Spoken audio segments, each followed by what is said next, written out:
Vamos.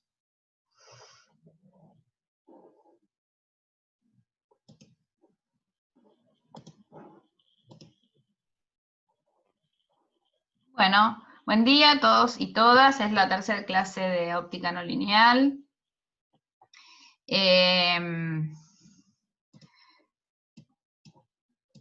Estoy preparando todo. ¿Cómo andan? Espero que estén bien.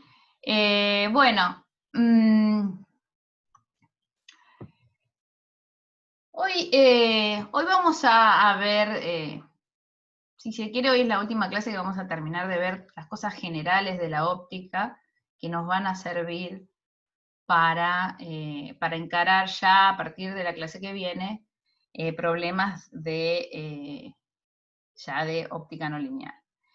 Entonces, para un poco repasar lo que vimos la clase pasada, estamos estudiando la susceptibilidad eléctrica, que va a estar relacionada también con el tensor dieléctrico, y después vamos a ver también con el índice de refracción. Todas cosas que, si bien de alguna manera representan cosas diferentes, ¿no? La susceptibilidad y la constante dieléctrica un poco es aquello que tiene que ver con cómo las nubes electrónicas dentro del material se mueven frente a la excitación del campo a una dada frecuencia.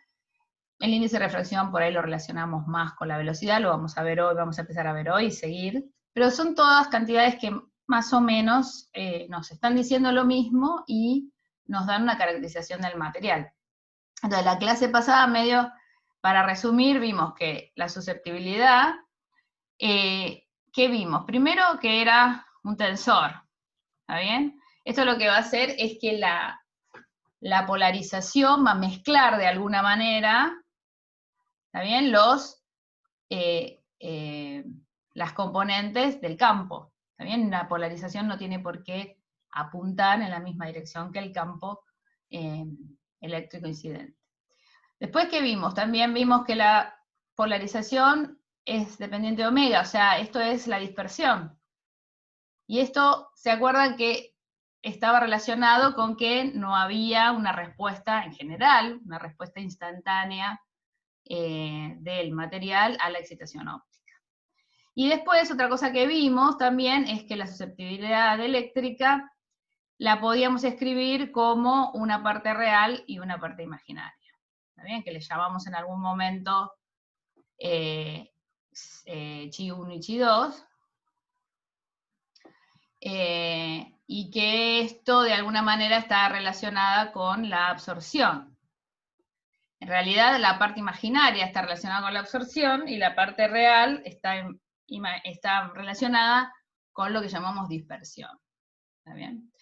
Y hoy lo que vamos a ver un poco la relación entre estas dos cosas, teniendo en cuenta que tenemos también este tipo de comportamientos, de comportamiento tensor y comportamiento en función de la frecuencia.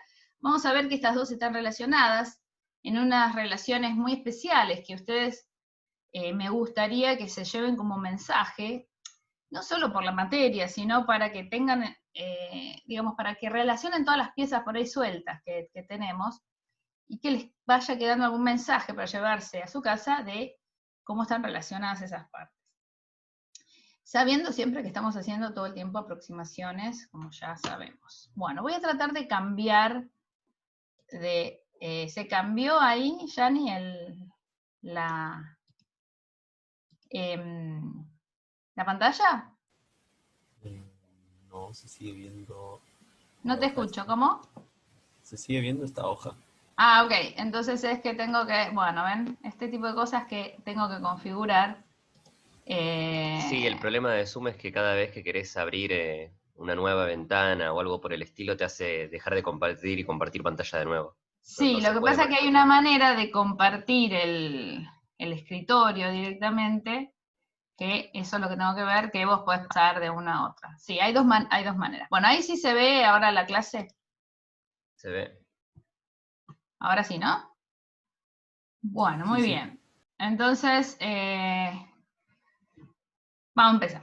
Bueno, entonces, ¿qué vamos a ver primero? Vamos a ver esto que se llama relaciones de Kramers-Kronig, pero, ¿qué es esto? Como recién estuvimos diciendo, la susceptibilidad Por supuesto que estamos hablando de la primer orden, pero la de segundo orden, o la de la no lineal, la de 3, la que sea, va a tener el mismo tipo de comportamiento. En este sentido, es una cantidad compleja. Y bueno, vamos ahora a centrarnos un poco en escribir la susceptibilidad como función de la frecuencia, donde tenés una parte real y una parte imaginaria, lo que dijimos ahora. Bueno, entonces vamos a ver esto, que las partes real e imaginaria están relacionadas. Y esto es así porque la susceptibilidad chi representa un proceso físico real y sobre todo causal. Estuvimos viendo en la primera clase o en la clase pasada que escribíamos esta causalidad como que la susceptibilidad dependía de T menos T', ¿se acuerdan? Y después integrábamos y todo eso. Eso lo estuvimos discutiendo. Entonces, de alguna manera eso hace que vaya a haber una relación entre estas dos cantidades, que son la parte real e imaginaria, que para fijar ideas la relacionamos a la parte real con la dispersión y a la parte imaginaria con la absorción. En realidad dispersión es todo en principio, porque depende de la frecuencia, pero esta claramente ya sabemos que está relacionado con la absorción porque vimos la clase pasada que en el balance de energía, cuando esto aparece, hay un consumo de energía de la polarización, o sea, del medio, que si no está, no existe. ¿Está bien? Entonces, después va a haber un problema, creo, hay un problema que trata de la absorción, después lo chequeamos en la parte de problemas. Pero bueno, que ustedes van a calcular además el coeficiente de absorción, de acá se puede calcular eso. Pero bueno, ya sabemos que está relacionado con la absorción, por eso que vimos la clase pasada. Bien, entonces, lo que quiero que ahora vean y que se lleven de mensaje en su casa, que estas dos cosas existen, si existe una, existe la otra, o sea, mutuamente. No puedo tener una sin la otra, ni la otra sin la una. Entonces, para ver eso, primero, antes de ir a la cosa un poco más formal, que es básicamente matemática, es tener una función lineal y causal y sacar una relación entre los dos. Pero para que lo vean físicamente primero, y de qué estamos hablando, vamos a hacer el siguiente ejercicio, si quieren mental, que puse ahí. Y imaginemos lo siguiente, ¿no? Por un lado, por un momento voy a abandonar esto de todos los subíndices del tensor porque no hace a la cuestión ahora. O sea, por ahora, eso va a ir pasando a lo largo de las clases. Esas tres cosas que vimos, tensor, dependencia de la frecuencia y parte imaginaria real, dependiendo de lo que estamos analizando, por ahí lo vamos abandonando temporariamente para poder avanzar y no tener que tener tantos subíndices. Acá no importa mucho la parte tensorial, sino la idea esta de que hay una parte real y una parte imaginaria. Entonces, supongamos lo siguiente, supongamos que ustedes están en el laboratorio y tienen un pulso de luz. Un pulso de luz que lo podemos graficar así, que tiene una portadora y una envolvente. Ya vamos a ver que esto es muy fundamental para la clase que viene, cómo escribimos este tipo de cosas, y esto es una envolvente, lo que vamos a llamar lentamente variable, lo vamos a ver la vez que viene, pero básicamente esto es un pulso, todo el mundo lo haya visto o no lo haya visto, puede, digamos, creerse que esto es un pulso de luz. Entonces, bueno, acá, qué sé yo, lo puedo escribir así, ¿no? ¿También? Puedo tener una notación compleja, en donde tengo el omega 0 sería la portadora, y esto me representa de alguna manera esa amplitud de lentamente variable, ¿no? Esto es cómo lo escribo. Ahora, si yo transformo Fourier, ¿qué es lo que me queda? Me queda una función, este es el espectro, en función de omega, una función que va a estar, no es una delta, digamos, lo puse con algún ancho, pero que está centrado alrededor de omega 0, y también en menos omega 0. Esto del menos omega 0 podían haberlo puesto para este análisis, pero después es muy importante para la parte no lineal, porque acá en realidad en el laboratorio vamos a medir esto, medimos las ondas, esto fíjense que son ondas que viajan para un lado, digamos del material hacia el detector y no del detector hacia el material. Pero en la óptica no lineal, esto es un paréntesis que les hago y les voy adelantando, tenemos que tener mucho cuidado porque acuérdense que nuestros materiales para la óptica no lineal son mezcladores de frecuencia. Entonces, esta también se va a mezclar. Eso lo vamos a empezar a ver la clase que viene y la otra. Para ahora no es muy relevante. Lo que quiero que vean es que de un pulso de este tipo voy a tener una cosa de este tipo. ¿Saben? Alguna campanita acá centrado alrededor de omega 0. Acá escribí la transforma de Fourier, que va a tener un pinta de este tipo, también va a ser alguna función compleja, más el complejo conjugado, omega menos omega 0, menos omega menos omega. Esta propiedad, que es que si uno tiene un campo real, la transformada de menos omega es igual a la transformada compleja de omega, tómense un tiempito para probarla, es muy fácil, pero lo vamos a estar usando todo el tiempo después ya en óptica no lineal, porque como les digo, vamos a jugar mucho con menos omega, ahora mucho no importa. Pero ténganlo aparte porque esto es una cosa que van a tener que usar mucho. Bien, para no seguir confundiéndolos, de esto que es el campo real, un pulso, que voy a entrar al material con esto, el espectro es esto. Miren esta parte si quieren. ¿Está bien? Hasta ahí estamos. No dije nada raro. ¿Qué pasa? Ahora entramos al material. Entramos al material. Supongan que ese material, va a haber dos situaciones, pero no importa. Miren esto de la izquierda. Supongan que ese material tiene una absorción cerquita de omega 0. ¿Está bien? O sea que van a tener que su susceptibilidad sub 2, o sea, susceptibilidad, la parte imaginaria, tiene una absorción cerca, tiene un valor distinto de 0 alrededor de omega 0. ¿Qué es lo que pasa si yo considero que la parte imaginaria no tiene dispersión? O sea, la parte imaginaria es constante. Si yo ahora antitransformo, ¿qué es lo que tengo? Imagínense, tengo el espectro con el espectro que tenía allá arriba, este que tengo acá, con una parte sacada porque absorbió, ¿está bien? Absorbe el material. Esto entra en el material, esto absorbe. Entonces, lo que tendría es, si quieren, todo el espectro que me va a dar el pulso este, el azul, que es lo que tenía antes, ¿no? Si transformo y antitransformo, vuelvo a tener lo mismo. Pero ahora tengo también que restar una parte que va a ser casi un seno, porque supongamos una absorción angosta ahí al lado. Entonces yo le tengo que restar, entonces lo que voy a tener, básicamente, es esta señal azul. Voy a tener una cosa que hace así, que es un seno de omega 0, digamos, una cosa muy parecida a seno omega 0, después todo este pulso, y después esto, ¿no? Miren lo rojo. Bien, esto es imposible que suceda, porque quiere decir que yo entro al material con este pulso azul. ¿Ese material me absorbe? Y si yo vuelvo a mirar ahora cuál es la señal que lo produjo, o la señal que tengo, resulta que tengo una onda que viene desde menos infinito. Esto viola causalidad, ¿no? O sea, estoy demostrando por el absurdo, ¿qué cosa? Que no puedo, si yo tengo una variación, si yo tengo una figura, una función muy específica en la parte imaginaria, no puede ser que no tenga nada en la parte real. Podría haber sido 0 incluso. ¿Está bien? Esto no tiene sentido físico. Lo estoy demostrando por un ejemplo, pero después lo vamos a ver en forma formal. ¿Cuál es otra situación que puede pasar? Bueno, supongan que tengo esa absorción. Lo vemos siempre eso, ¿no? Hay absorciones. Esto no es una cosa, esto es una cosa que sucede. Lo que no sucede es esto. No sucede que entonces cuando antitransformo resulta que tenía una cosa que me venía de menos infinito.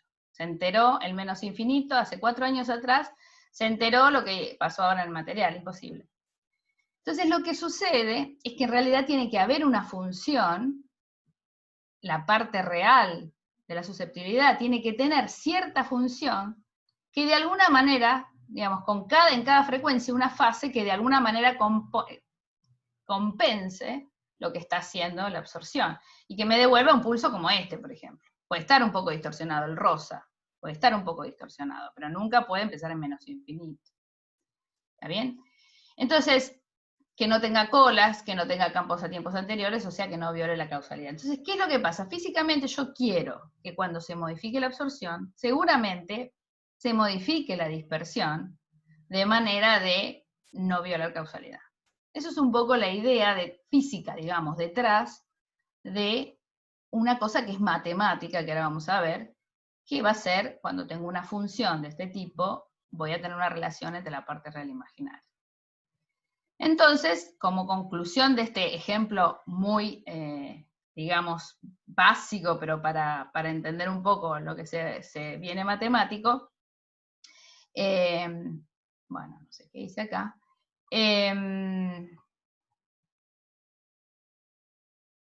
Les puse acá abajo, y esto, por ahí, si tienen ganas, es en esto que está acá, bueno, esto que está acá es, si quieren, un paréntesis, pero un poco explicando muy burdamente lo que dije arriba, pero ustedes lo pueden hacer menos burdamente que yo, más prolijo, y ver este ejemplito como, digamos, de alguna manera me está diciendo que tengo que tener una función real, también dependiente de la frecuencia, si es que admito que tengo una función imaginaria dependiendo de la frecuencia.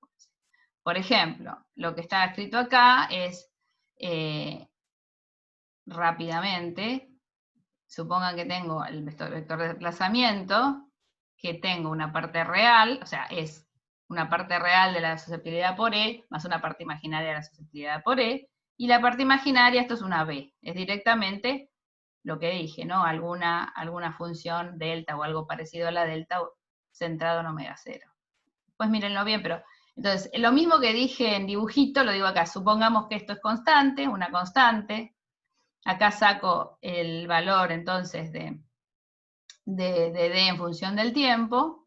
Me va a quedar algo así. Esta es la parte real, más la parte imaginaria, que como es una delta, me quedó esto. Y entonces, esto, si se fijan, es la antitransformada y me da E de t. Y me queda esto, o sea que lo que me queda, esto es lo que, de nuevo, es hacerlo con cuentitas, lo que dije.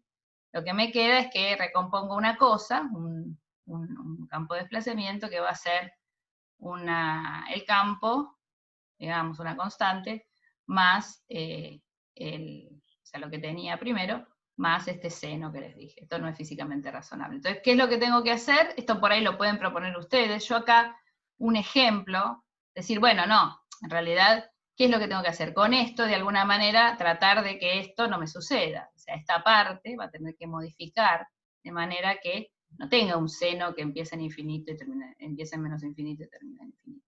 Lo que yo propuse acá es una función, por ejemplo, de este tipo, que tenga, que sea un poquitito, que toma algunos valores altos y de signo contrario, muy cerca de omega 0.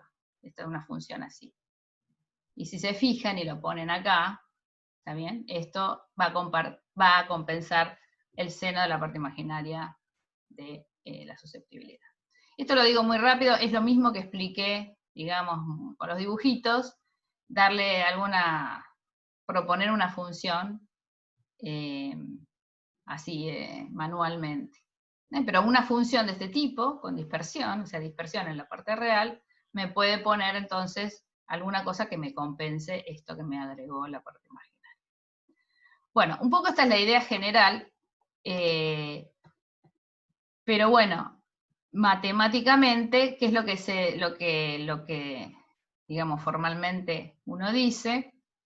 Entonces, ahora sí ya son las relaciones de Kramers-Kronig, y esto vale, digamos, para cualquier función, no solamente para susceptibilidad, pero es una de las funciones estrellas, digamos, para este teorema, es que si entonces yo tengo una función que depende de omega, que es la transformada de Fourier de un proceso físico causal, y esa función la puedo escribir como una parte real más una parte imaginaria, si estas dos funciones son reales, y bueno, y consideramos omega como una variable compleja, omega, esto es, si se quiere, en una extensión, en principio físicamente no tiene por qué tener sentido, pero ahora vamos a ver por qué juega, pero uno en principio puede hacer esto, es decir, bueno, extiendo a variable compleja, esto es para poder integrar. Entonces, la función omega, la transformada, es una función analítica. Analítica en la parte imaginaria de omega mayor que 0. Si este es el plano complejo, en toda esta parte del plano complejo, la función esta, que proviene de ser la transformada de Fourier de una función física, o sea, real y causal, cumple estas relaciones que están acá.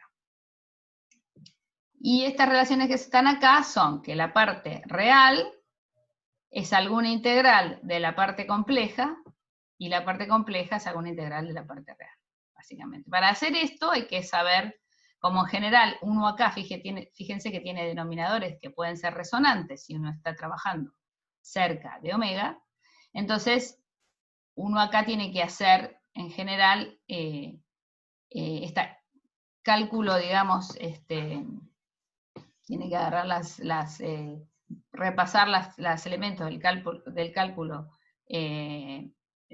con números imaginarios, con variable compleja, y estas integrales pasan a ser los valores principales de Cauchy, ¿no? Donde uno tiene que integrar, y si acá está la singularidad, tiene que integrar también en algún entorno que me salió horrible, pero acá, ¿está bien? Donde tiene que integrar y pasar de esto, que es alguna delta o alguna epsilon, evitarlo, ¿no? Eso se hace integrar con los valores principales de Cauchy. No vamos a hacer, o sea, quiero decir, la pregunta es, ¿tengo que ir a repasar el análisis complejo? Bueno, si quieren darle una mirada, pero no vamos a hacer grandes problemas en este sentido, no vamos a calcular esto, pero sí, lo que quiero que vean es la relación que existe entre esas dos. Y esto es muy útil, y hoy por ahí no les es útil, pero les puede ser útil en el laboratorio, y ahora vamos a ver por qué. Bueno, acá simplemente lo que pongo es que, como vimos en el caso de la susceptibilidad, es la condición física para que se cumplan las condiciones de Kramers-Kronig, es la causalidad, porque la transformada de Fourier de esta función, que es causal, es analítica en el plano superior imaginario de omega mayor que 0. Esto está discutido, si lo quieren ver más físicamente y qué sé yo, más discutido está en el Boyd, si quieren, y en el Landau de Electrodynamics of Continuous Media. El Landau a veces suele ser bastante arduo, pero bueno, con la idea un poco física detrás, pueden, digamos, tirarse a leerlo. Y en el Boyd también está. También está en el Mills. Están los tres. Entonces, volviendo acá, fíjense, bueno, que cuando yo tengo una función que tenga un factor e a la i omega t, fíjense que converge, esto de que converge por esa analítica, qué sé yo, porque yo tengo que la transformada va a ser una cosa tipo e a la i omega t prima, ¿no? Si tengo este tipo de funciones, por la función susceptibilidad, y esto lo Andrea, va a ¿te puedo integrar pasar una pregunta ¿te puedo Sí, pasar dale. una preguntita del chat? Sí. Están preguntando qué era el omega grande en la expresión anterior. Es la variable de integración. ¿Está bien? Es la variable de integración, simplemente. Fíjate que esto está evaluado en omega, y esto le podría haber puesto, qué sé yo, omega prima. Esta es la variable de integración.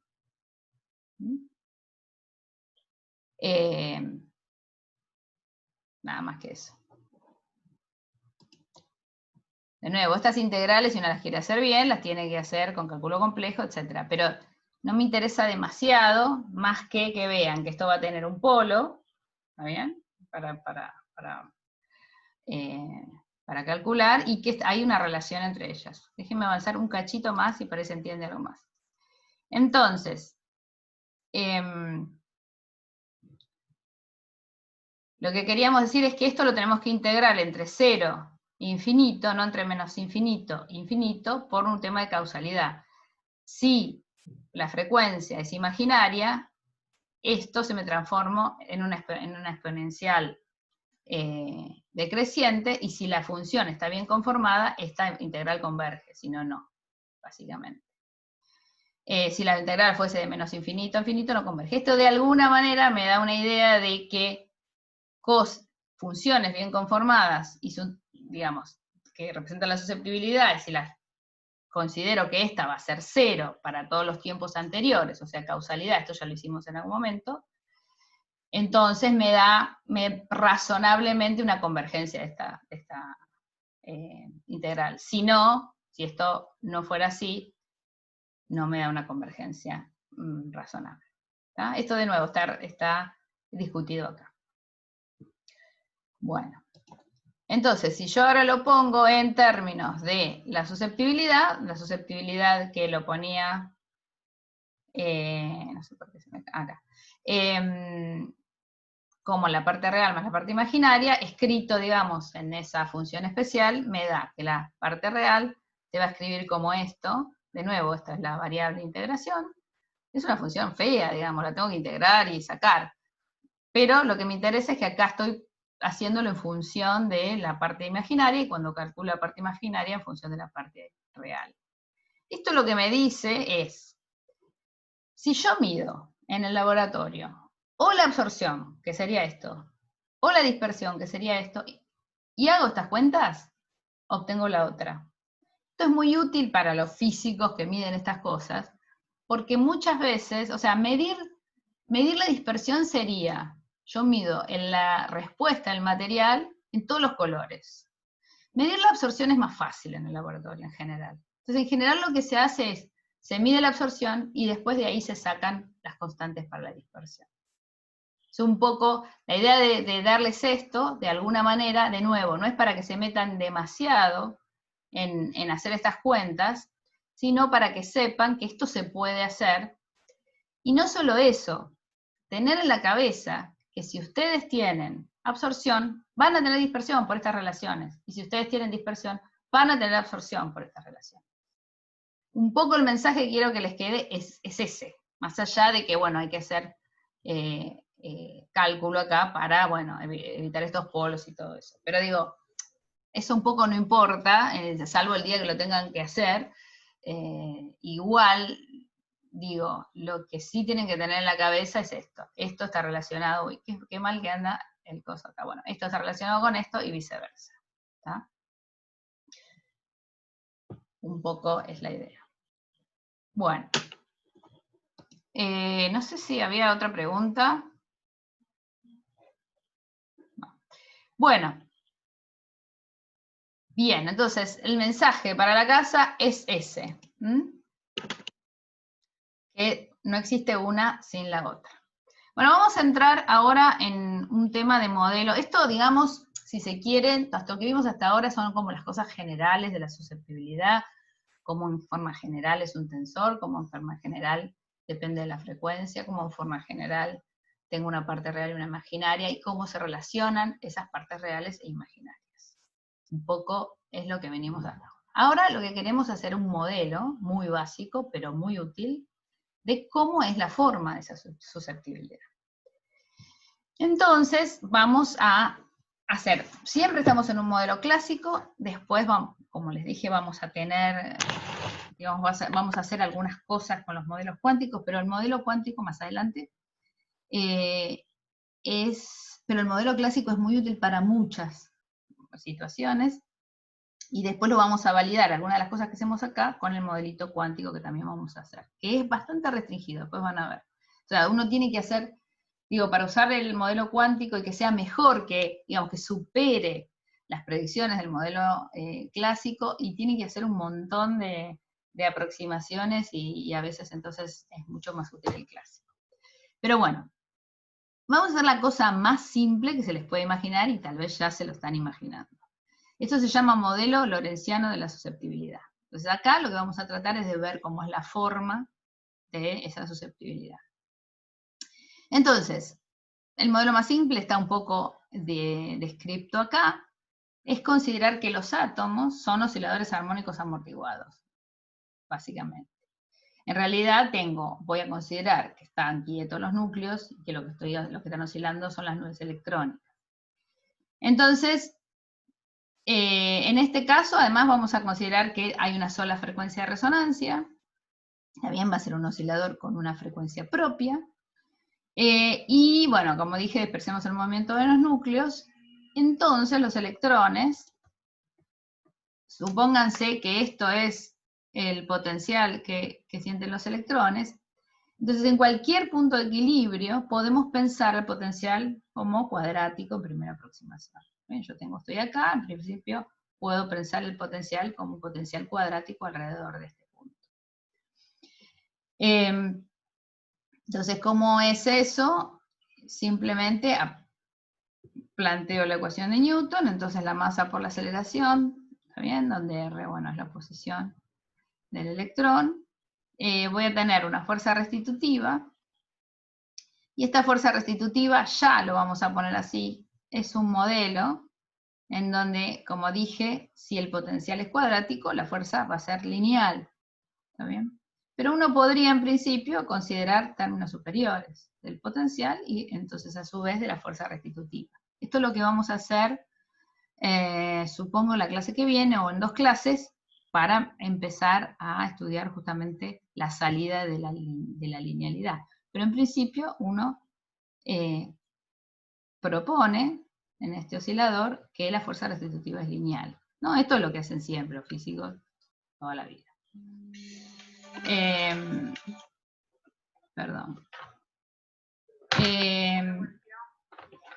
Bueno, me están llamando por teléfono, disculpen. Bueno, después es un oscilador con fricción, ¿está bien? Le vamos a poner un término dependiente de la velocidad. Y después tengo el forzado, la fuerza electromagnética. Este damping, esta fricción va a ser colisiones, en gases van a ser colisiones, y en sólidos pueden ser también fonones térmicos.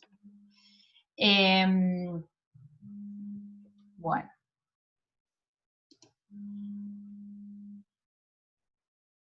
Ok, entonces, supongamos una excitación monocromática, vamos a tener que el campo va a ser un medio de una amplitud, por E a la menos I omega t, más complejo conjugado. Esta notación significa que esta amplitud corresponde a omega. Fíjense que esto ya es, ¿no? una excitación armónica. Entonces esto es la amplitud que corresponde a ese omega. Bueno, entonces me queda el oscilador, la ecuación del oscilador. M por R 2 puntos igual a menos M por omega 0 cuadrado por R menos M gamma por R punto menos C por E. ¿Ok? Esto es la carga, ¿no? Este omega es el damping o el coeficiente de fricción. ¿No? Esto es fenomenológico también, de la misma manera que esto. De alguna manera. Bueno, entonces vamos a buscar una solución del tipo de R es igual, de nuevo, una amplitud por E a la menos I omega t. Y si ponemos esto en la ecuación, me queda, de muy fácil resolución, me queda, ya la conocen, ¿no? Obviamente. R de t es menos C E por E de t, y un denominador resonante, que es la masa, por omega 0 cuadrado, que era la frecuencia propia, menos omega cuadrado menos I omega gamma. ¿Okay? Si no hubiera fricción, esto en omega 0 se va al infinito, entonces, bueno, la fricción me hace que esto no se vaya al infinito. Es más físico, digamos. Bueno, entonces, ahora queremos a partir de R, ¿está bien? Esto es un modelito de oscilador amortiguado lineal, tranquilo, me da esto.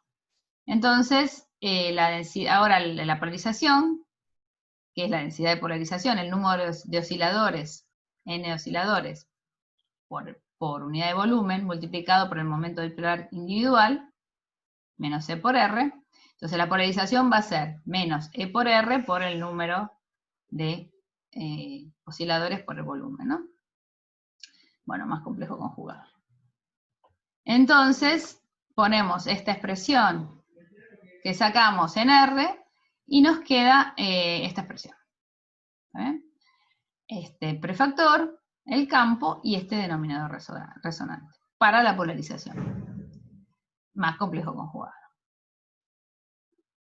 Bueno, esto escrito en la transforma de Fourier va a ser epsilon 0 por la susceptibilidad de omega, por E de omega. Entonces de acá, mirando las expresiones, me queda que la susceptibilidad de primer orden va a ser E cuadrado n sobre epsilon 0 m por 1 sobre d. donde 1 sobre D es esto, que es la función lorentziana compleja. ¿Bien? Y también definí que N, que es la densidad de osciladores, es el número de osciladores sobre el volumen. ¿Bien?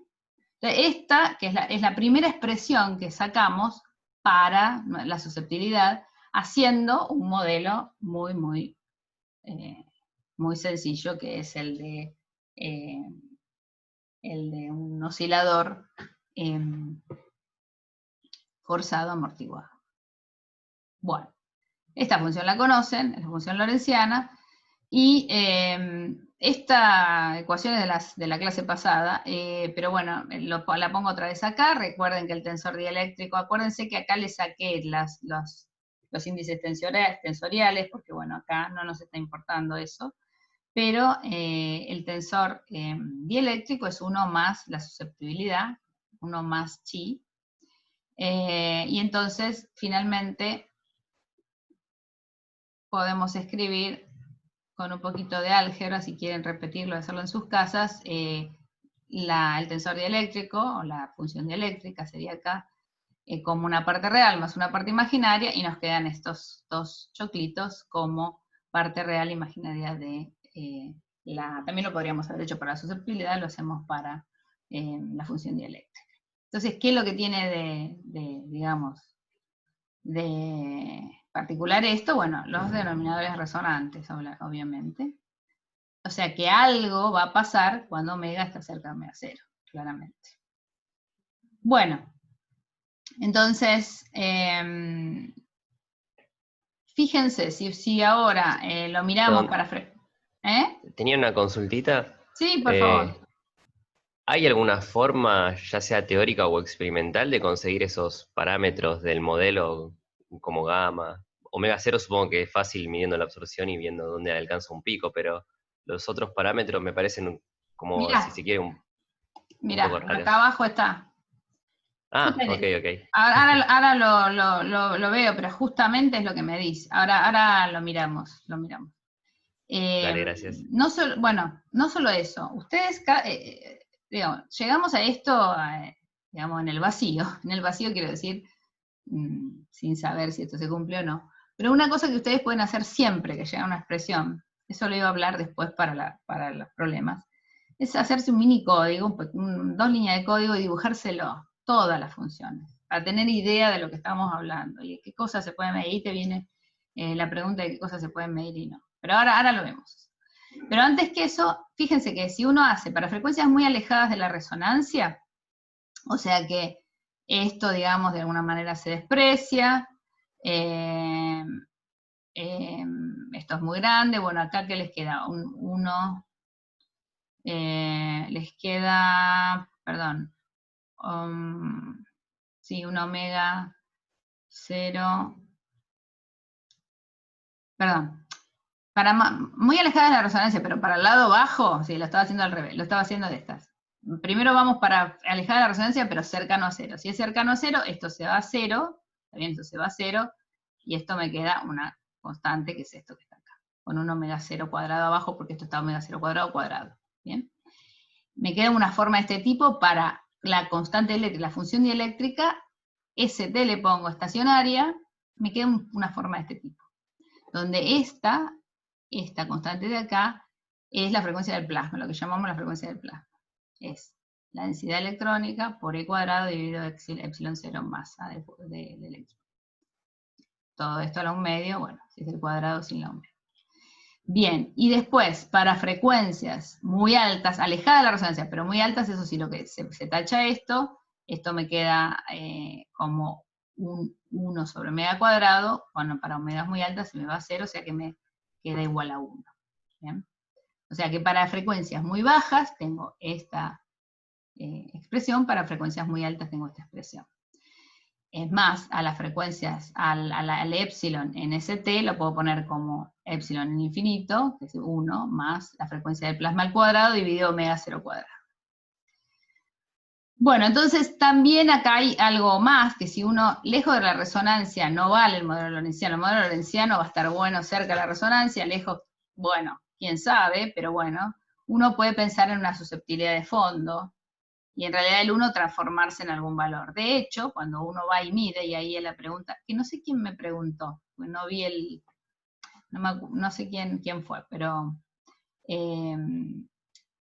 justamente fíjense que este valor, esto es la susceptibilidad, la parte, perdón, la susceptibilidad no, la función dieléctrica, la parte real, la parte imaginaria, es un ejemplo, ¿no? Es la respuesta en el infrarrojo de un cristal iónico. Un ejemplo. Esto está en el Mills, si lo quieren ver. Quieren leer todo esto del Mills, está bien explicado. Entonces, fíjense las frecuencias, esto está en el infrarrojo, 100 terahertz. Entonces, vamos a ver la parte real. Primero, la parte real no empieza en 1, empieza en 10, 12, 12,5. ¿Ok? Y después, fíjense que la parte, ¿qué dije? Perdón, la susceptibilidad estacionaria, la constante dieléctrica estacionaria. Y la constante dieléctrica en infinito, esta siempre es más baja que esta. Eso es la primera cosa que siempre van a ver. Esta es más alta que esta. Acá estoy cerca de la resonancia y este es el tipo de función. Y fíjate que cuando vos medís absorción, que es lo que uno normalmente mide en el laboratorio, el gamma es el ancho de este pico. El gamma es el ancho de este pico. Que es un valor experimental. Claramente es un valor que uno pone a dedo. ¿Está bien? Por lo menos en la aproximación clásica. Vamos a ver que la aproximación cuántica es aún más difícil ponerlo esto. O sea que esto básicamente uno lo saca del experimento. Entonces, este ancho es ese gamma que preguntabas. Y acá se ve bien.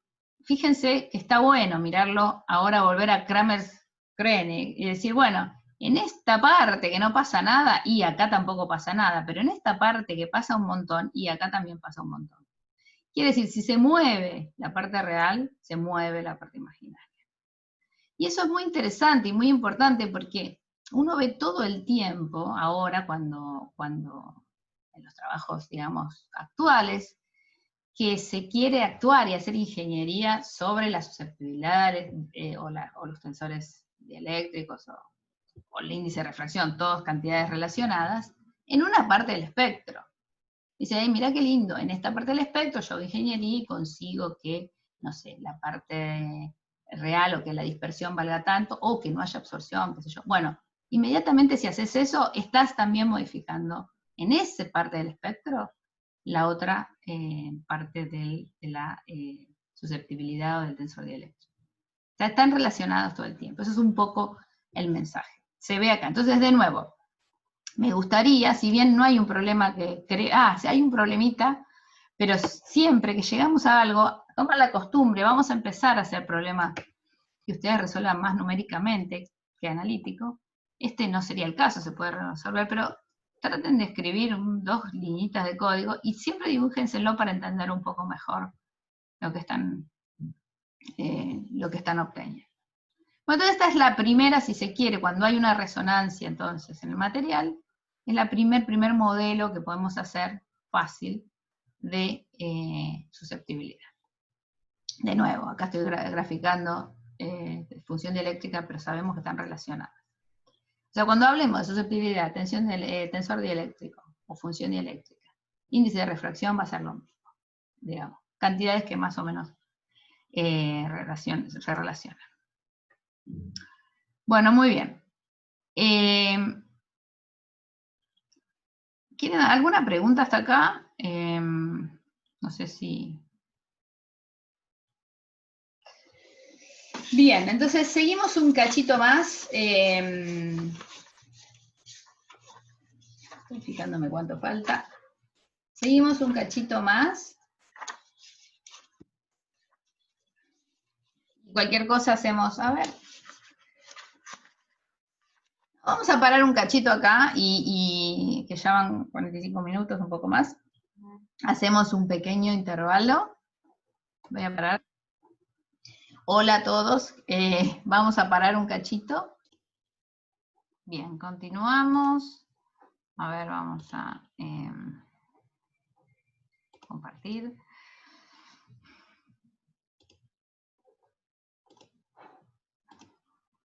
Bien, bueno. Entonces tenemos el primer modelito de nuestra función dieléctrica o nuestra susceptibilidad. Y ahora vamos a ver entonces cómo se propaga la luz en un medio dispersivo. Bueno, entonces vamos a resolver la ecuación de onda. Básicamente vamos a ir a escribir las ecuaciones de Maxwell con nuestras relaciones constitutivas y de ahí vamos a ver cómo se propaga una onda viajera en ese medio. Entonces, vamos a considerar, como hicimos hasta ahora, que no hay cargas libres ni corrientes libres, y vamos a considerar que el material no es magnético, de manera que H y B, B, digamos, es mu 0 por H. Nuestra dispersión, nuestra relación constitutiva para D es lineal. Entonces, ¿qué nos quedan? Las ecuaciones de Maxwell, si tomamos estas que son las del rotor, donde ya incluía acá lo que es H y lo que es D. Entonces, si tomamos el rotor, en esta de acá arriba, y usando esto que nos queda acá, me queda que el rotor del rotor D es igual a menos mu 0, mu epsilon 0, epsilon, la derivada de respecto del tiempo. ¿Está bien? Si yo saco rotor acá, me va a quedar un rotor acá, esto lo puedo reemplazar acá, y me queda esta parte de la derecha. ¿Se entiende? Bueno. Esto que está acá, entonces, ahora puedo usar la identidad vectorial. Como dijimos, ustedes búsquense las identidades vectoriales en la primera página del Jackson. Esta es una que se usa mucho, justamente para derivar la ecuación de onda. El rotor del rotor D va a ser la divergencia, perdón, el gradiente de la divergencia D menos el laplaciano D. Y además, como esto es una de las ecuaciones de Maxwell, la divergencia D igual a 0, no tenemos cargas libres, entonces esto se hace 0, ¿está bien? Y este término que estaba acá, me queda básicamente que es el laplaciano. Entonces, pasando de término, el laplaciano de E me queda igual a mu 0, mu epsilon 0, epsilon, la derivada cuadrada de E respecto de T, y acá me falta un cuadrado. Bien.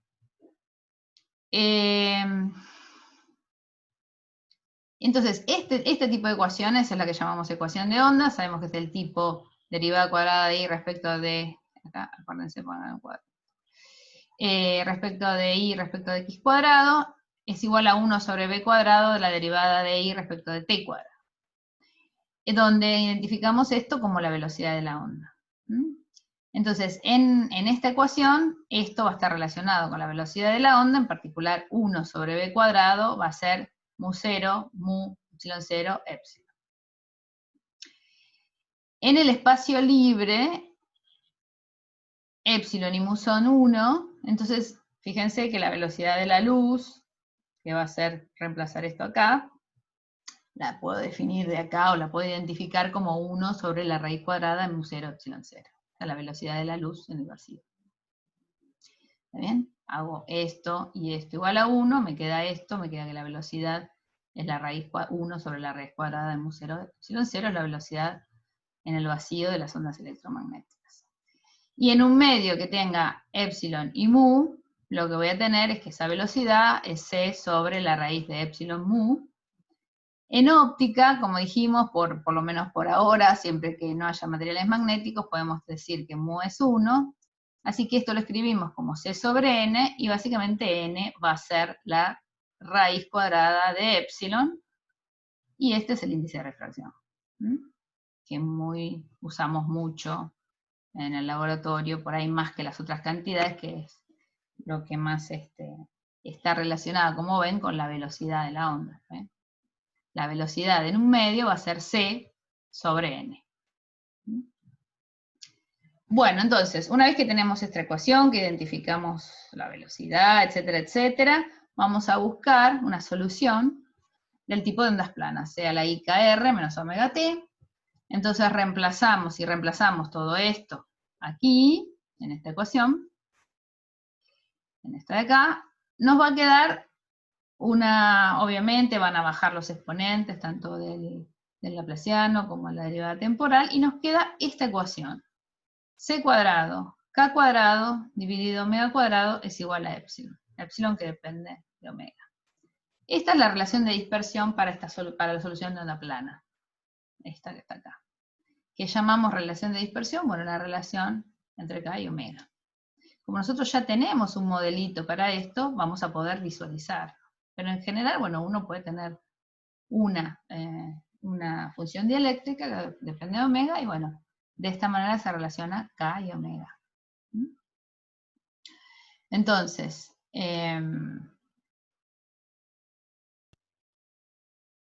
Perdón, tenía una duda. Esa relación valdría solamente para medios lineales en principio, ¿no? ¿O se puede hacer algún tipo de extensión a medios no lineales? no, por ahora solamente para medios lineales. Ah, ok, gracias. Bueno, vamos a hacer la extensión, pero la vamos a hacer digo, fíjate que acá lo que uso es una relación lineal acá. Así que, digo, va a haber una extensión, pero va a haber que hacer, va a haber que trabajarla, no es directo. Digo, D, que yo metí acá en las ecuaciones, en particular en esta, yo la puse lineal con E. Claro, Cosa claro, que no gracias. va a suceder después. Bueno, entonces todo lo que saque a partir de esa ecuación de onda, no, en principio, digamos, salvo ciertas condiciones, no va a valer. Bueno, lo que pasa es que si no hacemos todo esto, de hecho, tenemos que tener una intuición sobre lo que pasa en la parte lineal, porque como dije ya varias veces, toda la parte no lineal va a ser en óptica, en general, salvo para casos de no linealidad extrema, van a ser perturbaciones. Entonces tenemos que tener bastante clara la parte lineal para poder avanzar. Bueno, entonces, una vez que tengo mi primera relación de dispersión, ahí tengo mi modelito, ahora lo voy a poder dibujar, más abajo lo vamos a dibujar, pero antes de seguir con eso, vamos a hacer algunas otras definiciones. Entonces, pensemos primero que no es dispersivo, ¿está bien? Tenemos esta relación, acá podemos poner cualquier cosa, podemos poner que no es dispersivo. Eso quiere decir que el frente de ondas viaja a la velocidad, bueno, c sobre n, donde c sobre raíz de e, c sobre n, y podemos definir la velocidad de fase como omega sobre k, que es independiente de la frecuencia, ¿no? Acá tenemos, volvemos acá. Entonces, tendríamos c, esto lo sacamos raíz cuadrada, el epsilon baja por acá, baja para acá, es esto. Esto es una cosa constante, entonces omega sobre k, que me pasó para este lado, que es esto, es constante.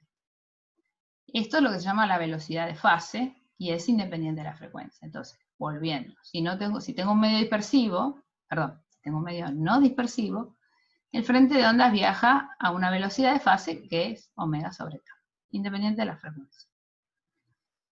Siempre es omega sobre k. Bueno, entonces, ¿esto qué quiere? Si se fijan en el exponente armónico de la onda plana, yo tengo que es IK por R menos omega t, lo puedo escribir como, si saco factor común K, me queda R menos, y acá me queda omega sobre K por T, menos la velocidad de fase por tiempo. ¿Bien? O sea que, fíjense, esto quiere decir, si yo miro ese exponente de onda viajera, no se desfasan las ondas. Siempre va, ¿no?, a una velocidad, a la misma velocidad. De la misma manera puedo sacar factor común omega y verlo en tiempos, ¿no?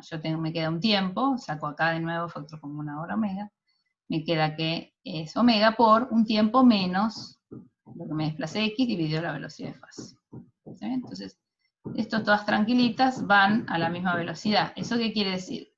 Que si consideramos entonces un paquete de ondas ahora propagándose, y lo consideramos como superposición de muchas de estas ondas planas, todas las componentes del paquete avanzan a la misma velocidad. Es decir, el paquete no se distorsiona. ¿Está bien? Que sería este caso de acá abajo. Si ahora permitimos que ese epsilon sea dependiente de omega, me va a quedar que la velocidad de fase va a ser omega sobre k de omega, y el paquete de onda se deforma. Eso es un medio dispersivo. ¿Está bien? Entonces, tengo un paquete a tiempo 1, cuando tengo un medio dispersivo, el paquete se me distorsiona de alguna manera, si tengo un medio no dispersivo, no se me distorsiona. Por ahora esto lo vamos a dejar medio así, digamos, para entender un poco lo que está pasando, pero después para la parte de ultrafast, para la parte de óptica ultra rápida, esto va a ser fundamental. Es más, todo por eso se los introduzco ahora, digamos, todo este tema de las velocidades de fase, y ahora vamos a ver la velocidad de grupo, se va a dar una vuelta de tuerca dependiendo de cómo y cuán ancho sea el pulso. ¿Está bien? No, acá yo estoy diciendo muy alegremente, tengo un pulso, bueno, vamos a ver después cómo son esos pulsos. Básicamente acá siempre estamos pensando que tenemos una envolvente lentamente variable y una portadora, ¿no? Eso es un poco lo que estamos pensando acá. Si escribimos entonces ahora esto que estábamos diciendo, estos exponentes, bueno, como podemos pensarlo como K por delta R, donde K ahora es K de omega, delta R. Esto representa, bueno, lo mismo que estábamos diciendo arriba, un retraso, de todas las maneras que lo quieran ver, es un retraso de fase dependiente de omega. También asociado a la propagación a través de un delta R. ¿No? Eso dicho de muchas maneras es lo mismo. Siempre hay un retraso de fase si permitimos que haya dispersión, que K, ahora K, sea un K de omega. Entonces, uno podría, mirándolo escrito de esta manera, escribir este K como el K en un omega 0, alrededor de un omega 0, la derivada de K respecto de omega en omega 0 por omega menos omega 0, más un medio de la derivada segunda de K respecto a omega cuadrado en omega 0 por omega menos omega 0 cuadrado, bla, bla, bla, bla. Esto es una expansión de Taylor, sabiendo que ahora voy a tener un K de omega, o sea, voy a tener una relación de dispersión entre K y omega, le puedo escribir de este tipo. Y esto, que es tan inocente, me dice que esto es un K hago esta notación, un K en 0 vendría a ser el K en omega 0, más K', y este prima es una derivada respecto de omega por delta omega. Bueno, donde omega 0, si queremos, es esa frecuencia central de paquete, la portadora. Bueno, entonces a esto, a 1 sobre K', lo llamamos, bueno, esto está mal, ¿no? Es la derivada de K respecto de omega, perdón, esto está bien, 1 sobre omega, 1 sobre la velocidad de esto es la velocidad de grupo. A la menos 1 es delta K sobre delta omega. La velocidad de grupo, si quieren, es delta omega delta K.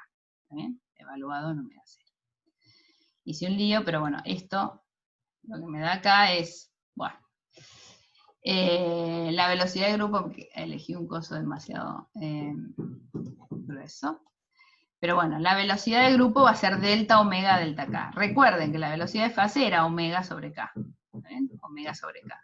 La velocidad de grupo va a ser delta omega de omega de K. Bueno, ¿y esto qué quiere decir? Fíjense que esta velocidad de grupo parte de en realidad de una expansión de Taylor. Entonces, si lo veo ahora mi relación de dispersión, omega K, cualquiera, esta curvita acá,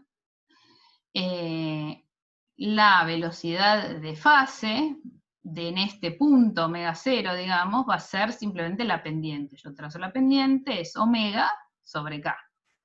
Este es el punto en donde quiero saber la velocidad de fase. Bueno, la velocidad de fase es directamente la pendiente de esto. Mientras que la velocidad de grupo es la pendiente de esta tangente, pues la derivada de omega respecto de K. Entonces, esta, digamos, de alguna manera es la diferencia viendo la definición. Entonces ahora, ya que tenemos una relación de dispersión en el modelito de Lorentz, que acabamos de sacar, vamos a hacer esto, bueno, vamos a poner, quiero ver esto, ahí, vamos a poner que nuestra relación de dispersión epsilon de omega, ¿se acuerdan que acá estaba C cuadrado, K cuadrado sobre omega cuadrado, igual a epsilon de omega. Entonces acá ponemos esto le saqué el damping acá para que sea más fácil, simplemente el damping, acuérdense que lo que hace es que no se me vayan a infinito las cosas, pero bueno, para ver un poco cómo es, se llega a una ecuación de este tipo. Esto está en el Mills, no vamos a hacer la cuenta entera, un poco de álgebra, simplemente. Bien.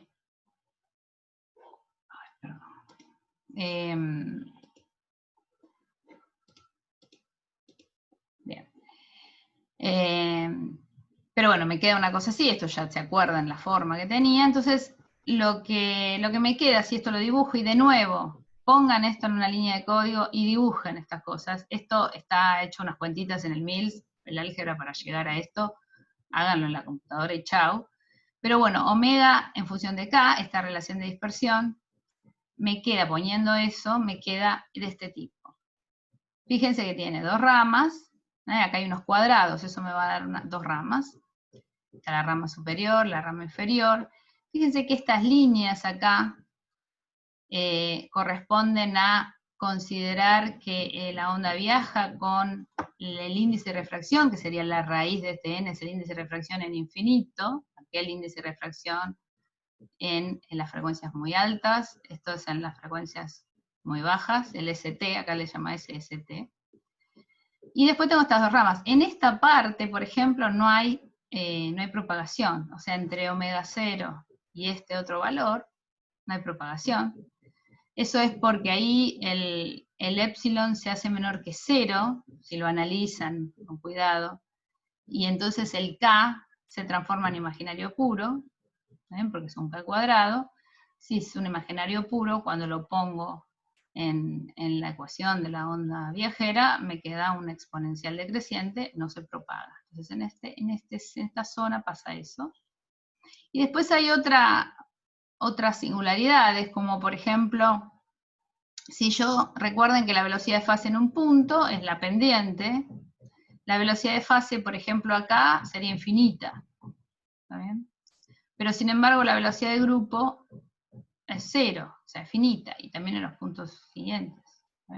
Por acá, cuando K tiende a 0, acá voy a tener una velocidad de fase que es infinita, una velocidad de grupo que es finita. Bueno, ahí un poco nos estamos dando cuenta que la velocidad de fase, que la velocidad del frente de onda, puede tomar valores mayores que la velocidad de la luz, por ejemplo, pero no la velocidad de grupo, que es la que físicamente me está describiendo la propagación de un paquete de ondas. Entonces acá, en esta cosa que está acá, un poco, en esta pequeña animación, se ve, esto acá está pasando un paquete, lo que está en rojo, el puntito rojo, que no es el mío que está acá, es la velocidad de fase, la que está en azul es la velocidad de grupo, y hay distintas condiciones. Por ejemplo, en estas dos, la velocidad de fase y la de grupo es igual. ¿Ven? Ahí no hay dispersión. En esta que está acá, la velocidad de fase es mayor que la velocidad de grupo. Fíjense cómo pasan los puntitos. La de fase, fíjense que se mueve más rápido que la de grupo. Vamos a verlo de nuevo. La de fase, que es seguir uno de estas ondas, es el frente de onda, va más rápido que la de grupo. En esta tengo una velocidad de grupo igual a 0, está quieto, pero sin embargo la fase va cambiando. ¿Está bien? En esta que está acá. La velocidad de grupo es 0, el paquete está quieto, pero la velocidad de fase es mayor que 0. Bueno, acá lo mismo, pero va al revés, la velocidad de grupo es negativa. En esta la velocidad de grupo es más grande que la de fase, fíjense que la de fase, que es la roja, va más lenta. Y en esta la velocidad de fase es 0, pero sin embargo la velocidad de grupo es distinta de 0, en esta que está acá. Entonces, esto un poco ilustra la diferencia, digamos, entre la velocidad de grupo y de fase. la energía, vamos a ver, se traslada de un lugar a otro con la velocidad de grupo.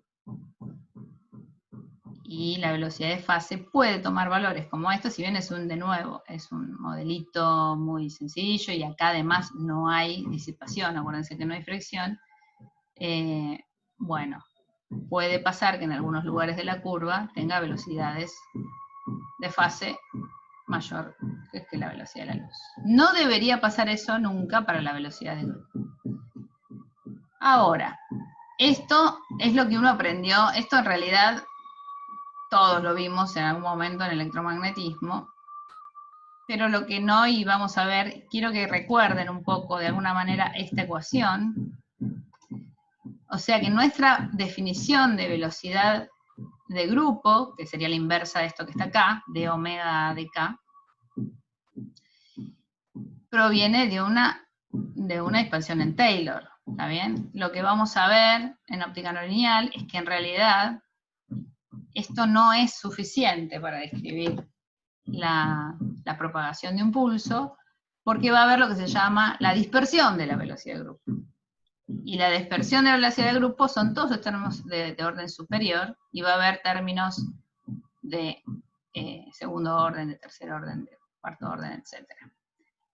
Eso van a ser aproximaciones sucesivas para corregir la velocidad de grupo. Eso lo vamos a ver cuando veamos ultra fast, ultra rápido. Por ahora no va a ser relevante, pero tengan en cuenta, digo, uno llega hasta acá en el electromagnetismo, dice, bueno, la velocidad de fase tiene más sentido físico, me dice, bueno, cómo se traslada un paquete, y entonces eso es lo que tengo que cuidar, que no sea mayor que la velocidad de la luz, la velocidad de fase, la velocidad del frente de onda, en alguna frecuencia puede ser, todo eso todo bien.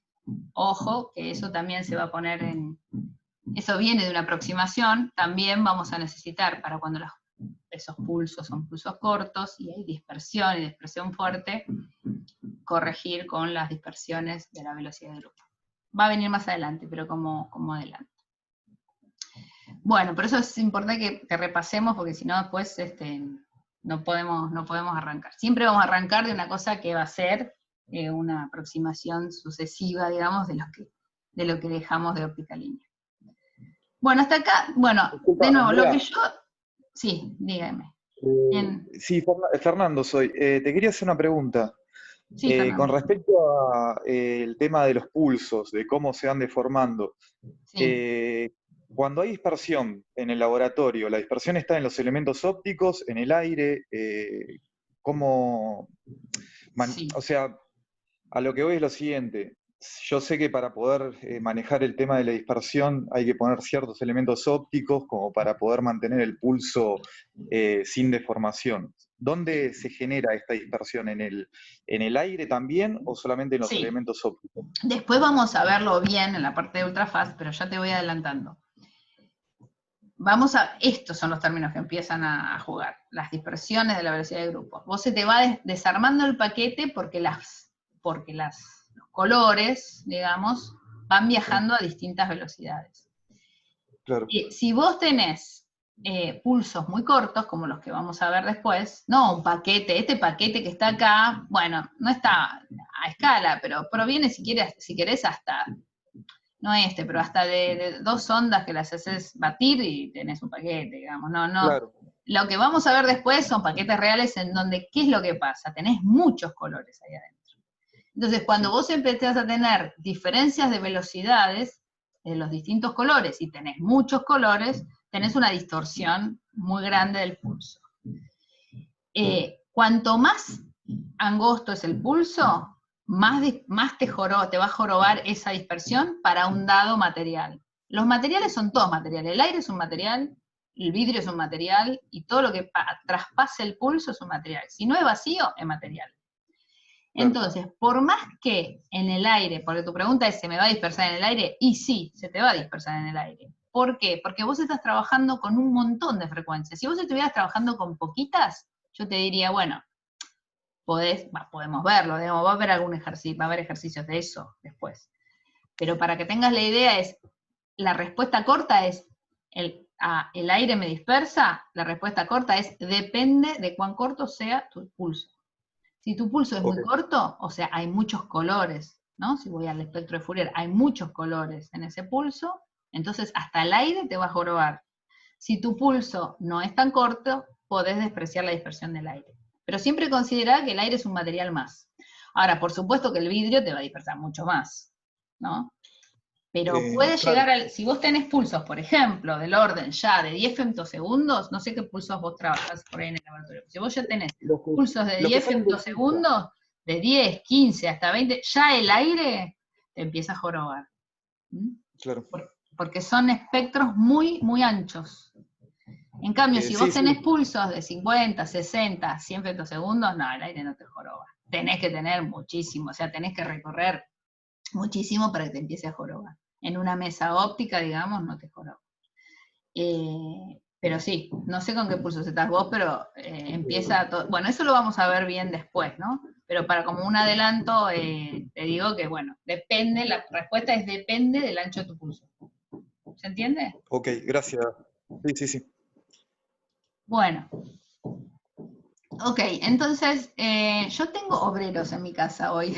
No sé si se escuchan los golpes, espero que no. Pero bueno. Sigamos. Bueno, hasta acá entonces tenemos un modelo de la susceptibilidad, que es el modelo de Lorentz, que ya nos empieza a dar un poco de sabor de cómo se comportan los materiales. Podemos meterlo en la ecuación de onda, sacar las relaciones de dispersión omega K, y todo eso vemos que va a influenciar a cómo va a viajar la luz allá en los materiales, etc. Bueno, hasta acá tenemos más o menos, vayan, digamos, haciendo siempre un resumen de lo que vamos viendo. Bueno, ahora vamos a meternos con algo que es nasty, o sea, es un poco feo, en el sentido de que tiene muchas cuentas. Yo traté de ponerlo lo más sencillito posible, que son los medios anisótropos, pero son absolutamente necesarios que los veamos, porque va a ser la manera, usar medios anisótropos, va a ser la manera de intensificar nuestras señales que van a ser intrínsecamente muy débiles, nuestras señales no lineales. Vamos a tener que usar trucos que involucran medios anisótropos. Esto en realidad ustedes en óptica o en física 2 lo vieron, porque el medio anisótropo que conocemos todos es la calcita, y ustedes lo vieron, pero digamos, ahora yo voy a dar un repaso un poco general, como con una visión general, y después vamos a retomarlo, no creo que la clase que viene o la otra, porque vamos a usar, quiero decir, para la óptica lineal ahora, más que hablar un poquito de la calcita y la birrefringencia, que después les voy a hablar, para mucho más no da, pero va a dar mucho para la óptica no lineal. Entonces, esta parte ténganla bien, digamos, entendida igual, porque por más que no les puse problemas, o creo que no les puse ningún problema, pero sí después les voy a poner problema, lo van a usar para la parte no lineal. Así que estudiémoslo ahora, tratamos de verlo ahora, si ya lo tenemos más o menos entendido, para cuando lo necesitemos realmente, que va a ser para optimizar nuestros procesos no lineales. Bueno, entonces, hasta ahora lo que consideramos, bueno, en algún momento pusimos que era un tensor y qué sé yo, pero estuvimos en la parte de ecuación de onda y todo, viendo un medio lineal y otro homogéneo. Lo podemos poner así,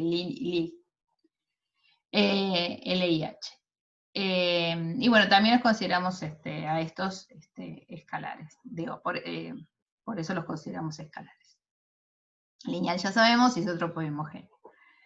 Bueno, entonces ahora vamos a considerar un cristal para el cual la propagación de ondas en distintas direcciones no va a ser lo mismo. Eso, que es un lío, va a ser lo que nos va a salvar la vida después. Entonces, vamos a considerar un tensor, en este caso de la susceptibilidad lineal, va a ser un tensor de segundo orden, y vamos sí a considerar, por empezar, a un material sin pérdidas, o sea, vamos a ver la parte real. Sabemos que es una aproximación, porque sabemos que sí existe esto, existe lo otro, pero digo, vamos a considerarlo como una aproximación, para no complicarnos la vida en ese sentido, que ahora no nos interesa. Nos interesa ver cómo se propaga una onda cuando tenés un material en el que no es lo mismo viajar en una dirección que en otra. Eso sería un poco la idea general. Entonces,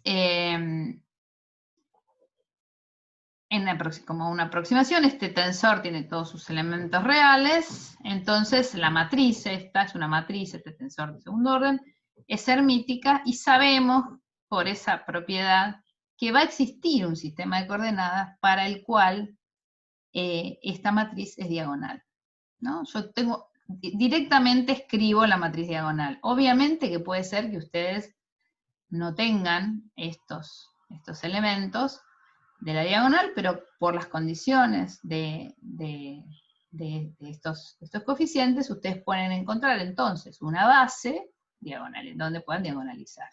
¿Está bien? Entonces esta base es en el sistema de ejes principales del cristal. Bueno, entonces en esa base voy a poder escribir el vector de desplazamiento como ε0 por epsilon, que ahora es un tensor, por E. Bueno, y acá escribiré mi vector campo eléctrico, X, Y, Z, multiplicaré y me dará toda la mezcla de esto. Ahora acá, como está en diagonal, no está mezclado, me va a dar el vector de desplazamiento. De la misma manera, puedo poner, como ya sabemos, que esto es n cuadrado, ¿está bien? N cuadrado X, N cuadrado Y, N cuadrado Z. Y donde Ni cuadrado es el epsilon y Y. Bueno, entonces, vamos a ver los casos que nos interesan en realidad. No vamos a ver todos los cristales de la vida, porque si no, tenemos que estar con todos los tipos de cristales. Obviamente, tanto en el libro de Powers como en el Boyd, y no me acuerdo más, en el MIS no, pero bueno, en varios libros más, ustedes pueden encontrar las expresiones del tensor dieléctrico para todos los tipos de cristales, triclínico, monoclínico, cúbico, bueno, todo lo que quieran, pero nosotros mucho no vamos a ver toda la generalidad, el que le interesa lo puede estudiar perfectamente esos libros. Vamos a centrarnos en lo que nos va a interesar, que son los cristales biaxiales. Perdón, uniaxiales. Para un cristal biaxial no lo vamos a ver, también lo pueden ver del Powers. Para un cristal biaxial se cumple esto, pero cada uno de estos elementos de la diagonal son diferentes, son distintos. En cambio, para un cristal uniaxial tiene un solo eje, dos de esos índices son iguales. Este es el caso más interesante para nosotros. Por ejemplo, NX y NI son iguales y le vamos a llamar índice ordinario, NO. Vamos a ver por qué, pero bueno, llamémosle así. Y el distinto, bueno, acá lo puse como NZ. Entonces el índice ordinario, a estos cristales uniaxiales, se llaman positivos si el índice ordinario es menor que el índice extraordinario, el NZ, y negativo si el índice ordinario es mayor que el índice extraordinario o Z. Está puesto al revés de como la gente lo dice, por eso me costó decirlo, porque en realidad, en general, uno se acuerda, el extraordinario es mayor que el ordinario, es positivo, el extraordinario es menor que el ordinario, es negativo, pero como estaba puesto al revés.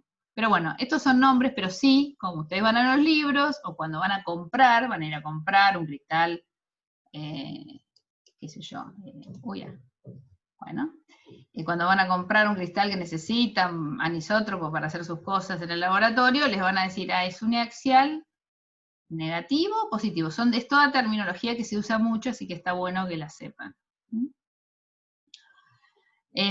Por más que son definiciones, que sepan de lo que están hablando.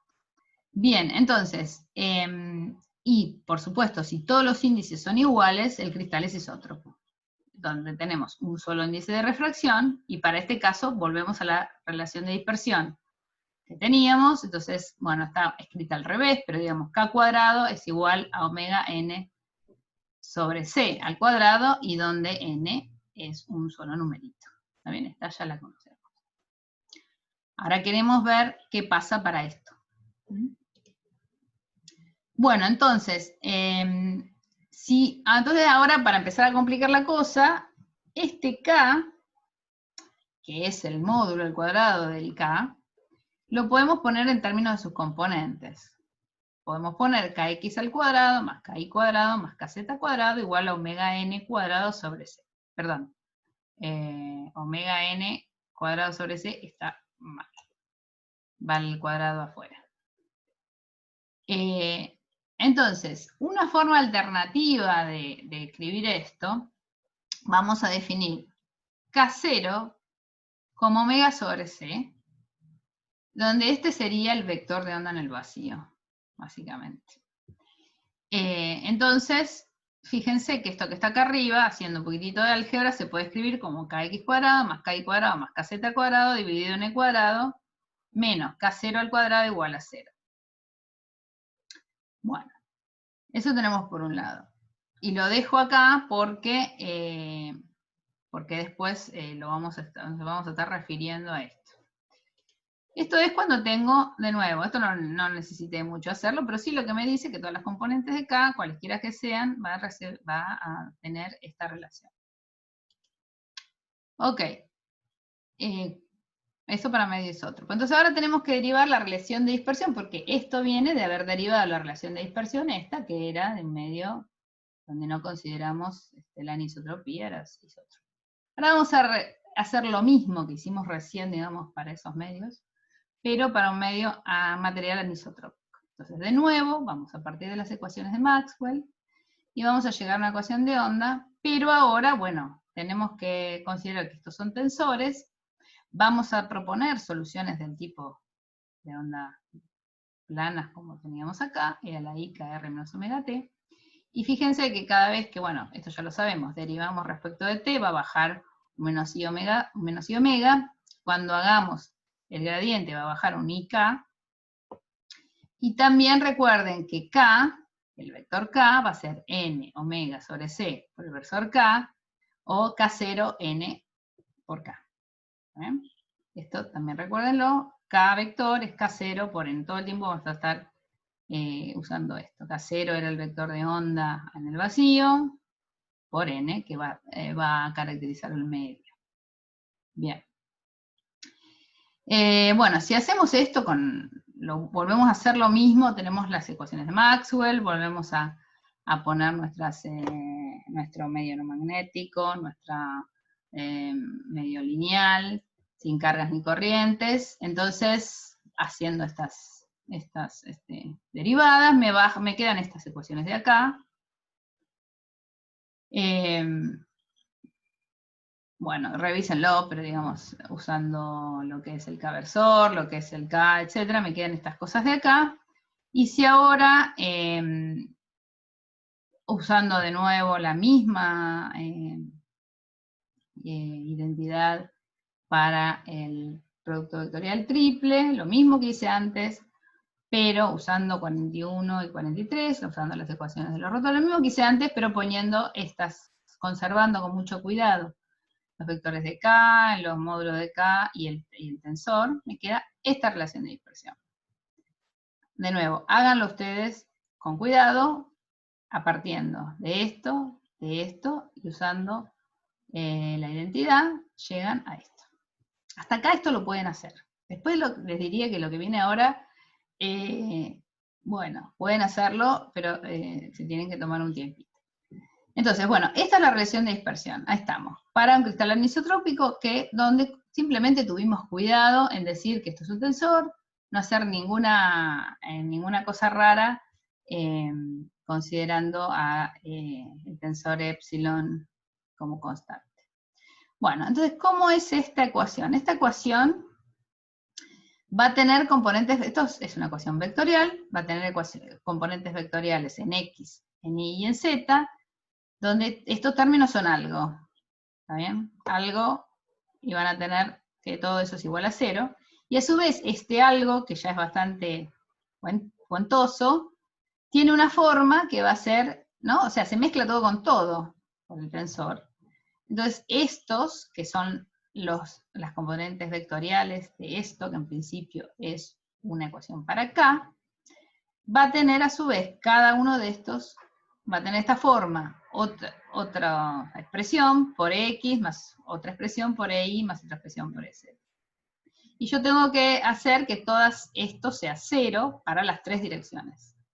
Esto sería una ecuación para las CAES, y adentro tengo los campos eléctricos en todas las direcciones. Todo mezclado con todo. Y tengo que hacer que esto sea 0. Entonces, lo puedo poner estas cantidades en forma matricial, ¿no? Donde acá tengo X, Y, Z, todo esto, y entonces, si esto se hace 0, tengo que calcular el determinante, y obtengo los autovalores para acá, que es lo que quería sacar de acá. Bueno, haciendo las cuentas con una carita fea, porque primero les digo, a cualquier libro que van, o sea, van a ver que esta forma que lo escribí acá es una forma de escribirlo. O sea, después de que hacen todo este despiole, les va a quedar una ecuación donde, que son para los autovalores de K, y acá van a tener que sacar los autovalores de K, donde hay muchas maneras de escribirlo. Si van a cada libro, van a tener distintas maneras. El Powers es el que está un poco más avanzado. El libro Salé, si quieren también, que es un libro de óptica, si alguno lo tiene en el laboratorio donde trabaja, también puedes ver ahí este tema. Bueno, entonces esto se puede poner de muchas maneras, pero créanme que una manera es poner esto acá. Acá me equivoqué también, y esto que le llamamos NX, no me equivoqué, no es que me equivoqué, sino que le puse NC en vez de NZ, simplemente pónganle NZ. Entonces, de nuevo sobre esto se puede hacer álgebra, esto es una forma bastante compacta, se puede hacer álgebra y poner esto de muchas maneras, y vamos acá directamente a ir a un cristal uniaxial. En el cristal uniaxial, acuérdense que NX, NY era N0 y NZ era NE. Perdón, N0, NO, N ordinario, y este era el extraordinario, ¿se acuerdan?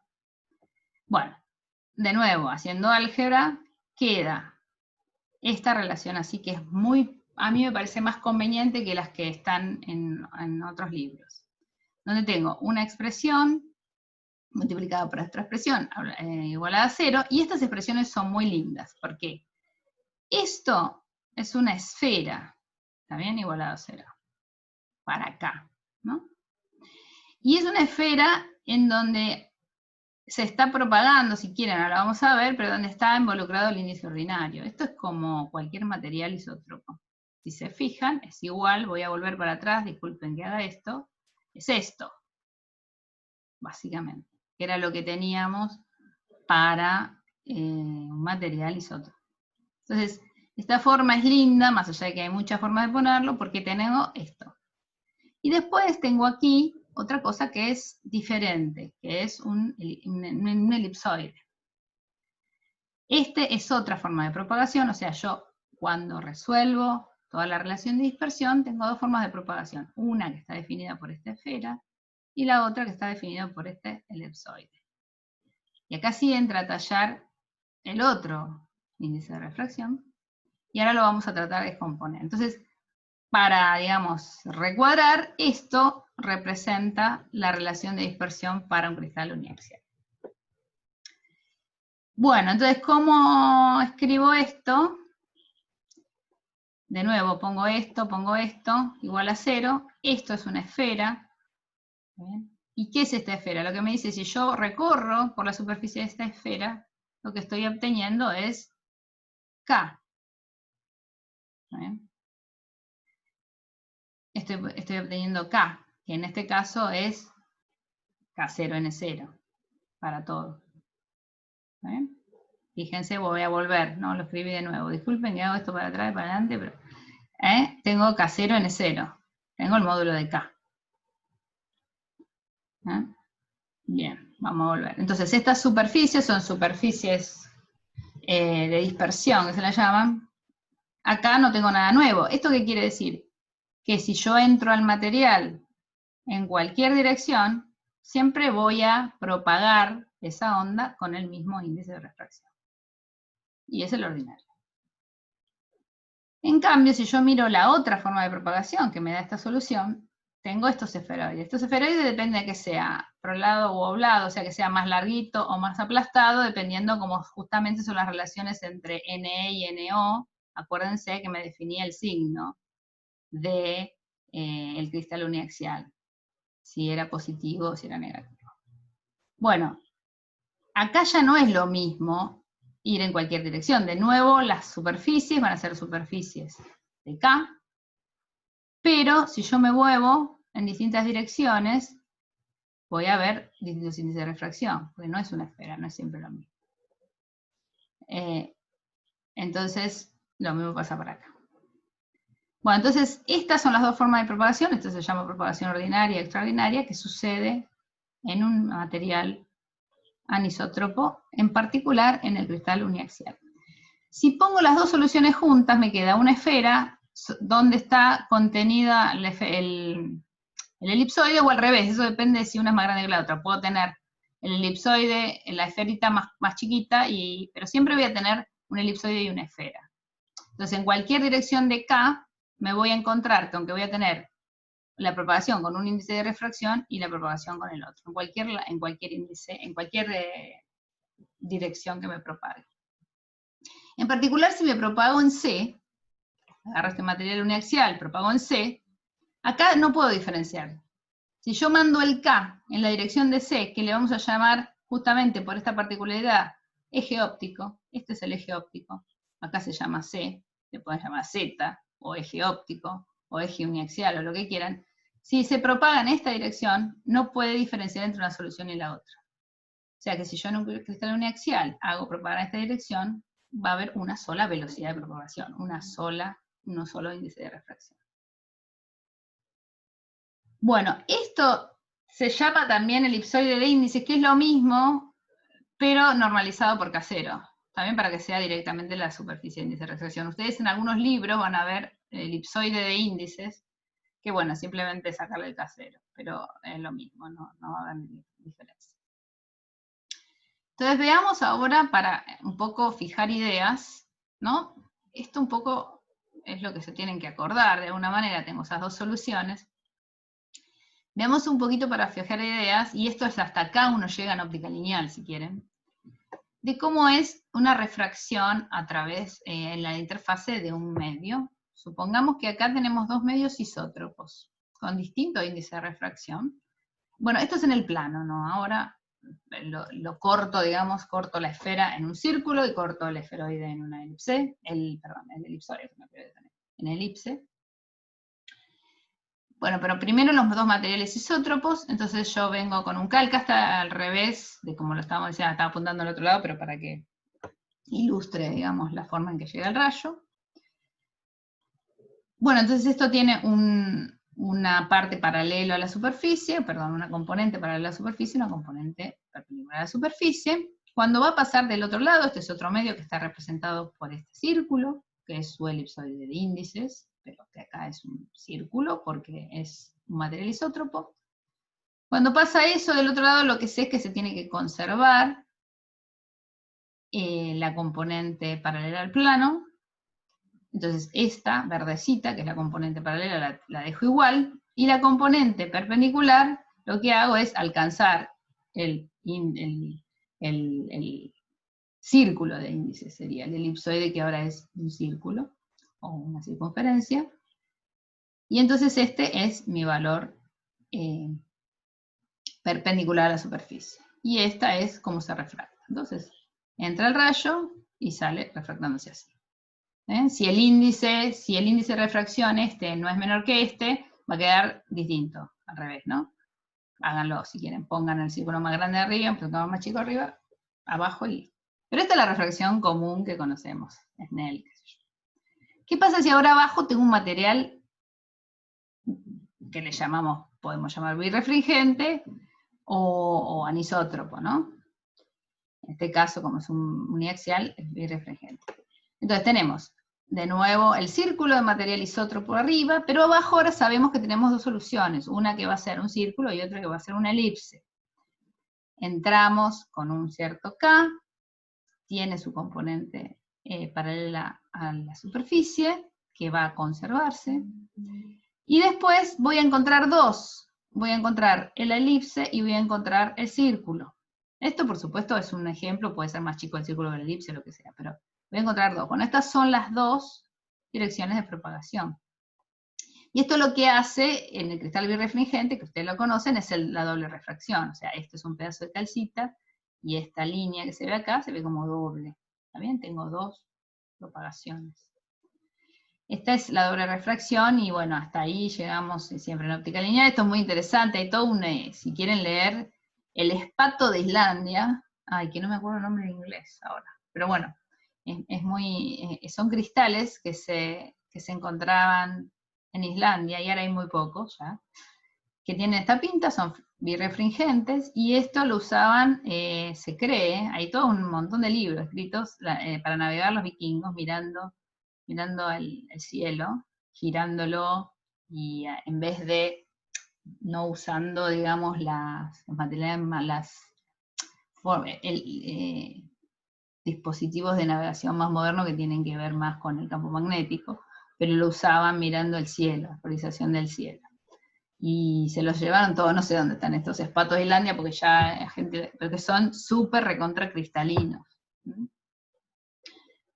Pero bueno, o sea que ya la gente conocía esto de la birrefringencia desde hace mucho, e incluso lo usaban a navegar, para orientarse. Pero bueno,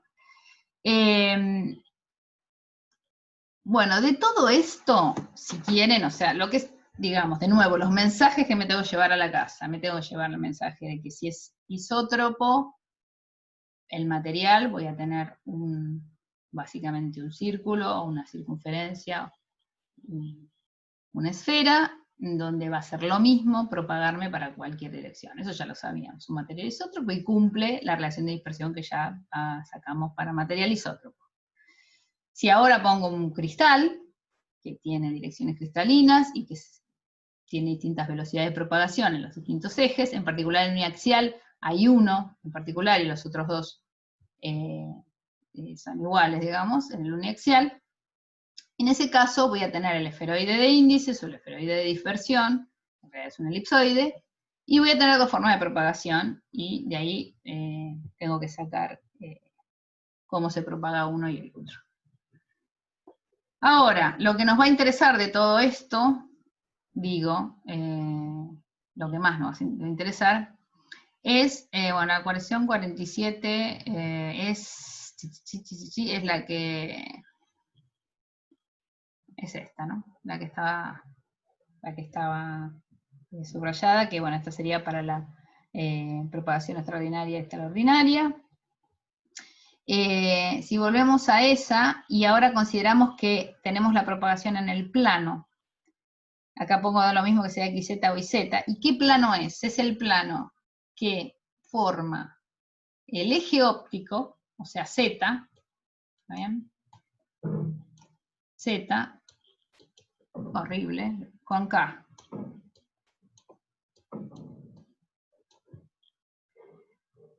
Acá abajo está más lindo. Bueno, y este es el ángulo. ¿Bien?